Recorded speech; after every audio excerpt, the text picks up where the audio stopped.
mensonge et peinture. Tadadam! Célestin est un jeune homme qui craint le regard des autres. Il veut être un gentil garçon, il ne veut pas blesser. Il a pris pour habitude de mentir pour ne pas avoir à justifier de certaines choses. Alors, quand sa copine lui demande ce qu'il a fait ce soir, il sort son rouleau de peinture et passe une petite couche de « Je suis allé chez ma sœur » pour camoufler ce qu'il y a dessous, c'est-à-dire qu'il est allé voir son copain Jean-Christophe. Si je lui dis que je suis allé voir Jean-Christophe, elle va encore râler. Comme ça, je suis tranquille. Jusque-là, Célestin pense que tout va bien, rien de bien grave. Quand Célestin rencontre sa sœur devant chez le boucher et qu'elle dit « Hey, ça fait super longtemps qu'on s'est pas vu !» Célestin commence un peu à transpirer. Il a alors deux choix. Assumer qu'il est allé voir Jean-Christophe et qu'il a menti, ou mentir à nouveau pour cacher son premier mensonge. Pour des raisons obscures, Célestin choisit la deuxième option. Oui, justement, je suis venu hier et tu n'étais pas là. Du coup, qu'est-ce que tu as fait hier soir? Alors j'ai attendu au moins 1 heure qu'elle revienne, puis après, je suis partie. Je suis allée mettre de l'essence, je suis passée à la boulangerie, il y avait un monde fou, et quand c'était mon tour, du coup, il y avait plus de pain. Ah bon? Mais pourtant, on était là hier soir. Tu as sonné?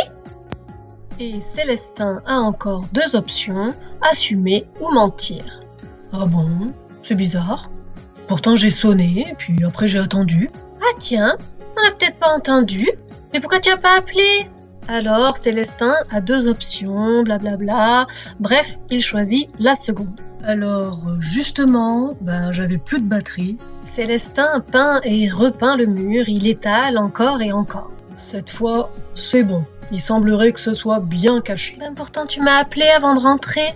Oui, ma chérie, j'avais gardé juste un tout petit peu de batterie pour t'appeler toi. Oh, t'es trop mignon. Célestin, voulez-vous faire appel à un ami? Non, je choisis petit B, mentir, c'est mon dernier mot. Ah, cette fois c'est bon. Elle n'y a vu que du feu. Célestin pense qu'il a gagné, parce qu'elle a gobé tous ses mensonges. Ce qu'il oublie, c'est que lui, il le sait. Le problème du mensonge, ce n'est pas pour l'autre, c'est pour soi-même. Je me sens un peu tendu tout le temps. Et fatigué, bizarrement. Célestin a repeint son mur. Comme tous les autres murs de son intérieur d'ailleurs, car il fait ça fréquemment. À tel point que quelquefois, il ne sait même plus très bien comment étaient les murs au départ. Je dois rester sur le qui-vive en permanence pour ne pas me fourvoyer tout seul dans mes versions des histoires. De toute façon, maintenant, c'est trop tard. Si je commence à lui dire que j'ai mis de la peinture là, elle ne me fera plus confiance. Et moi, je suis pas un menteur. C'est à cause d'elle que tout a commencé. Si elle ne râlait pas quand j'allais voir Jean-Christophe, je n'aurais pas été obligée de mentir. Célestin se cherche des excuses, il rejette le problème à l'extérieur. Il est dans une spirale de la loose. Qu'est-ce que tu vas faire maintenant, Célestin? J'ai de la rancœur.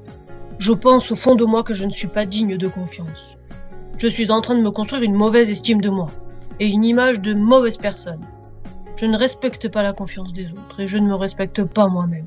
Tu peux prendre ton authenticité sous le bras et aller en parler à ta copine. Ouais, j'en ai marre de ce malaise et de cette tension permanente. Je veux te parler de quelque chose d'important. Je veux être honnête avec toi parce que je t'aime. Tu te souviens l'autre jour quand je t'ai dit que j'avais été voir ma sœur? En fait, j'avais été voir Jean-Christophe, blablabla. Je voulais pas te le dire parce que je voulais pas que tu te fâches, blablabla. Je me sens tellement plus léger. Je ressens plus cette inquiétude, ce poids. Et du coup, tout simplement, tu sais, moi, j'aime bien aller de temps en temps chez Jean-Christophe. Mais je ne veux pas que ça t'ennuie. Alors qu'est-ce qu'on peut faire?